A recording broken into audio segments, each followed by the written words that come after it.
ফিরে এলাম বিরতির পর। আনন্দ এই কারণে, কারণ আমরা কিন্তু ইতিমধ্যেই দুর্দান্ত সব কবিতা তৃষা সেন আমাদের সঙ্গে রয়েছে। তার কণ্ঠ, তার উচ্চারণে আপনাদের কাছে পৌঁছে দিচ্ছি। আমরা অধীর আগ্রহে থাকি আপনাদের অপেক্ষায়। আপনারাও যারা কবিতাকে সঙ্গী করে আমাদের ওয়ানের সঙ্গে এই আড্ডা দিতে চান, তারা যোগাযোগ করুন 9435317731 এই নম্বরে। চলে আসবো যার কাছে, অবশ্যই তৃষা, কারণ সঙ্গে স্টুডিওতে আমার সঙ্গে আজকে আড্ডা দিচ্ছে তৃষা। তৃষা, অনেকটা সময় তো পেরিয়ে গেল, অনেকটা গল্প করলাম তোমার সঙ্গে। একটু ছোট্ট করে বলো, আগামীতে কবিতা নিয়ে তো তুমি বললে যে তুমি এটা প্রফেশন হিসেবে ভাবোনি, কিন্তু এখন ভাবতে চাইছো এবং এটা নিয়ে তুমি চর্চা করছো। কি স্বপ্ন দেখো? চ্যানেল তো থাকবে বলে দিয়েছো, তাছাড়া আর কি কি ইচ্ছে আছে? ইচ্ছে আছে যে কবিতাটা নিয়েই আমি এগিয়ে যাব, কবিতাটা নিয়েই দাঁড়াবো। এটা সব থেকে বড় কথা, আমার পরিবারের ইচ্ছে, আমার ইচ্ছে। তো দুটো ইচ্ছে যখন একত্রিত হয় না, তখন মনের জোরটা আরও বেড়ে যায়। তো এটাই আর কি, এটা নিয়েই দাঁড়ানোর ইচ্ছে আছে। পরিবারকে এইভাবে বেঁধে রেখো কবিতার মধ্যে থেকে। যখনই মন খারাপ হবে, শ্বশুর শাশুড়িমা সহ যারা আছেন সবাইকে কবিতা শুনিয়ে দেবে। একদম একদম। এরকম কবিতার ভান্ডারটা আরো বড় করতে হবে, মানে ছড়া, তারপরে ধরো নানান ধরনের, নাহলে তো পরিবেশের সাথে তুমি সেই কবিতা চুজ করে শোনাতে পারবে না। রাগ ভাঙার জন্য সেরকম কবিতাও তোমাকে রেডি রাখতে হবে। আসলে কি হতো, আগে যেমন সময় কাটাতে আমরা গান শুনতাম, কিন্তু এখন কবিতাটাকে এত বড্ড বেশি ভালোবেসে ফেলেছি, এখন সময় কাটাতে গেলেও কবিতাই শুনি। কবিতাটা পড়ার অভ্যাস যত বাড়ে তত তো আমরা এগোই। ঠিক আছে, তোমার স্বপ্ন পূরণ হোক। আমরা একেবারে শেষের দিকে বললেও এখনো একটু সময় আছে, শুনবো। এবারে কি কবিতা শোনাবে? কবি সুবোধ সরকারের কৃষ্ণকলি মাহাতো। আমি কৃষ্ণকলি মাহাতো, MA PhD। আমার গা অমাবস্যা, আমার চুল মেষ পালকের ফাল্গুন, আমার পিঠ সাঁওতাল পরগনা, আমার দুটো থাই, একটা বাঁকুড়া, একটা পুরুলিয়া। আমি গড়িয়াহাটার মেয়েদের মতো আরশোলা দেখলে ভয়ে পালিয়ে আসি না। বোমায় বাহাতুরে যাওয়া বাবা কতবার আমার বই পড়িয়ে দিয়েছে, কতবার আমার দুঃখী মা বলেছে মেয়েদের বড় হতে নেই। মা, আমি ইউরোপ থেকে ডাক পেয়েছি, এই দেখো ইমেল, দলিত সম্মেলনে আমি পেপার পড়তে চলেছি। মা, আমি তোমার কৃষ্ণকলি মাহাতো, MA PhD। আমি যার কাছে PhD করতাম, সেই প্রফেসর আমাকে রায়চকে নিয়ে যেতে চাইলেন। আমি বললাম, কেন? রায়চক কেন? উনি বললেন, রায়চকে না গেলে নাকি PhD পূর্ণ হয় না। আমি বললাম, আমি আপনার ফ্ল্যাটে যেতে পারি? উনি আঁতকে উঠে বললেন, না না, আমার বাড়ি না।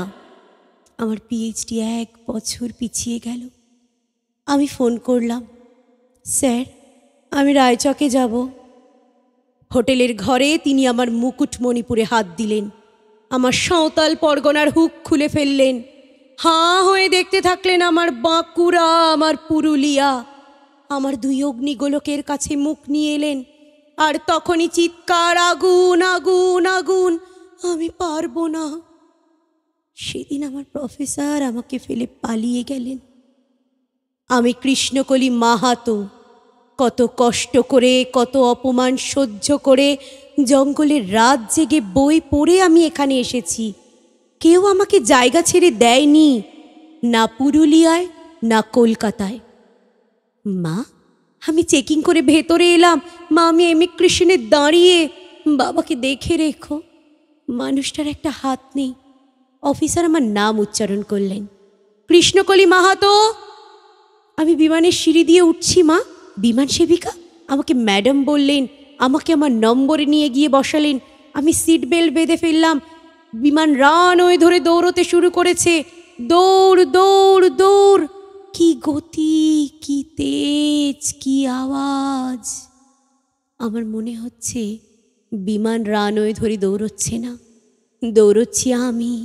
আমি আমি কৃষ্ণকলি মাহাতো, MA PhD। আমি কৃষ্ণকলি মাহাতো। ভীষণ ভালো শোনালে, মানে সত্যি ভালো ভালো লাগলো আর কি।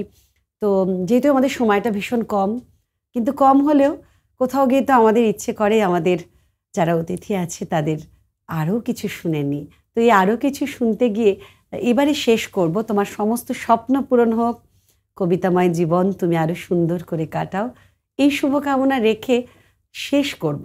কি কবিতা শোনাবে? শেষটা কি দিয়ে করছো? আমার অত্যন্ত প্রিয় কবি শুভ দাশগুপ্তের মা এবং সন্তানের টানাপোড়েন নিয়ে একটি কবিতা, জন্মদিন।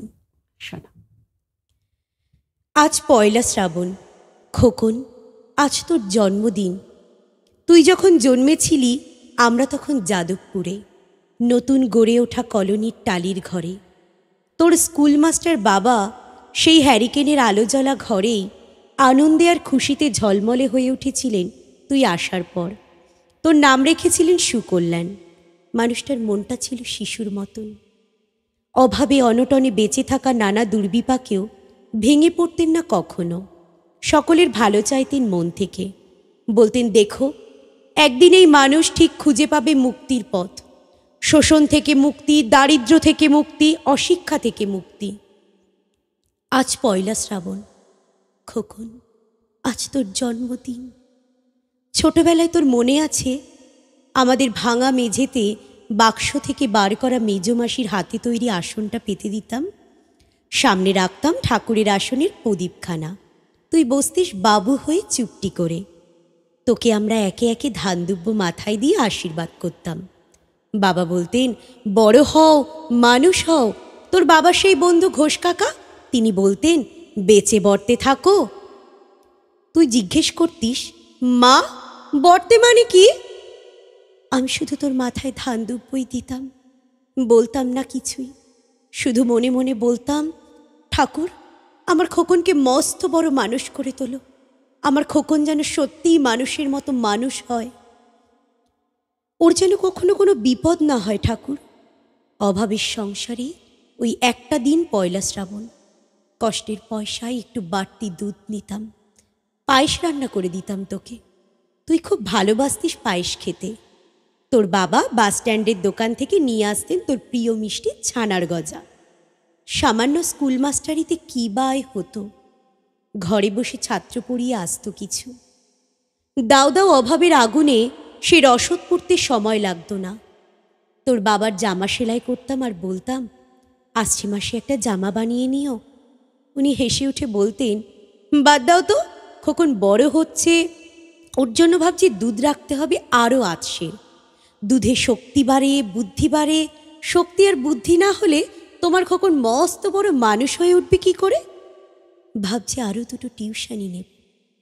ছাত্র পড়িয়ে পড়িয়ে মানুষটা দিনের শেষে ক্লান্ত হয়ে যেতেন। বারান্দার ধার ঘেঁষে যখন রাতের অন্ধকারে জোনাকির ব্যস্ততা, আর ঘরে তোর পড়া মুখস্থ করার একটানা সুর আমাদের কলোনির ভাঙাচোরা বাড়িটাকে জীবন্ত করে রাখত। তখন বলতেন আমায়, খাওয়া দাওয়া একটু করো, তোমার চেহারাটা তো দেখছি বড্ড ভেঙে পড়ছে দিন দিন। শাড়িটাও তো দেখছি বেশ ছিঁড়েছে। কালই আমি ফেরার পথে একটা শাড়ি নিয়ে আসবো, ধারেই আনবো। আমি বলতাম, ধুর, সামনে খোকনের উঁচু ক্লাস, কত বইপত্তর কিনতে হবে, কত খরচ। উনি দীর্ঘশ্বাস ফেলে চুপ করে যেতেন। জোনাকিরা নিঃশব্দ অদৃশ্য আলোর আলপনা আঁকত উঠোনের আগাছার ঝোপে। আবহ সঙ্গীতের মতো তুই ভেতরে বসে পড়া মুখস্থ করতিস, ইতিহাস, ভূগোল, গ্রামার। ঈশ্বর আমাদের নিরাশ করেননি। তুই কত বড় হলি, সব পরীক্ষায় কত ভালো ফল হলো তোর। বাবা বললেন, আরও পড়ো, উচ্চশিক্ষাই উচ্চ সম্মানের একমাত্র পথ। তুই আরও পড়লি, তারপর তোর চাকরি হলো কত বড় অফিসে। মনে আছে খোকা, প্রথম মাসের মাইনে হাতে পেয়ে তুই কত কি কিনে এনেছিলি? তখন তো আমরা উঠে এসেছি শ্যামবাজারে, 2 কামরার বেশ সাজানো গোছানো বড় ফ্ল্যাট তোর অফিস থেকেই তো দিয়েছিল। সেই বাড়ি, সেই ঘর, সেই ব্যালকনি, কত স্মৃতি, কত ছবি।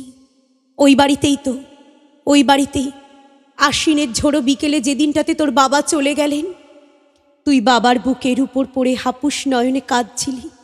সদ্য স্বামীহারা আমি সেদিন তোর সেই অসহায় মুখ দেখে আরও বেশি করে ভেঙে পড়েছিলাম। তোকে বুকে টেনে নিয়েছিলাম ছোটবেলার মতো। বলেছিলাম, কাঁদিস না খোকন, আমি তো আছি। আজ পয়লা শ্রাবণ, কলকাতা থেকে অনেক দূরের মফস্বলে এই বৃদ্ধাশ্রমে আমি একেবারে একা। তোকে বড় দেখতে ইচ্ছে করছে রে, তোকে, বৌমাকে আর ছোট্ট বিল্টুকে। তোরা এখন কত দূরে, সল্টলেকের মার্বেল বসানো ঝকঝকে বাড়িতে। আজ তোর জন্মদিনে নিশ্চয়ই খুব বড় পার্টি হচ্ছে, তাই না রে খোকন? লোকজন, হইচই, খাওয়া দাওয়া, খুব ভালো, খুব ভালো। খোকন, আজ পয়লা শ্রাবণ। আমার বড় মনে পড়ছে যাদবপুরে ভাঙা ঘরে রাত্রে তুই আমার পাশে শুয়ে মাঝে মধ্যে হঠাৎ খুব ভয় পেয়ে জড়িয়ে ধরতিস আমাকে। আমি বলতাম, ভয় কি রে, আমি তো আছি, মা তো আছে খোকনের। যার মা থাকে তাকে কি ভূতে ধরে? তুই নিশ্চিন্ত হয়ে ঘুমিয়ে পড়তিস আমার বুক জুড়ে। তোর আধুনিক সংসারে এই বুড়িটার একটু ঠাঁই হলো না রে? প্রতিমাও তো মা, ওরও তো আছে আমারই খোকনের মতো কোলালো করা এক চাঁদের টুকরো। কিন্তু সময়ের কি আশ্চর্য পরিবর্তন। খোকন, তুই বোধহয় এখন আর পায়েস খাস না, তাই না রে? আজ আমি সকালে পায়েস রান্না করেছি, হ্যাঁ তোরই বানানো টাকায়। সারাদিন সেই পায়েসের বাটি সামনে নিয়ে বসে আছি রে। এখানে এই বৃদ্ধাশ্রমে আমার একলা ঘরে আর কেউ নেই খোকন। তুই একবার আসবি, একবার। সকল মায়েরা ভালো থাকুক তোমার কবিতার এই মুহূর্তকে মনে রেখে, এবং অবশ্যই ভীষণ ভালো থাকো। এই পর্যন্তই, ভালো থাকবেন সকলে, নমস্কার।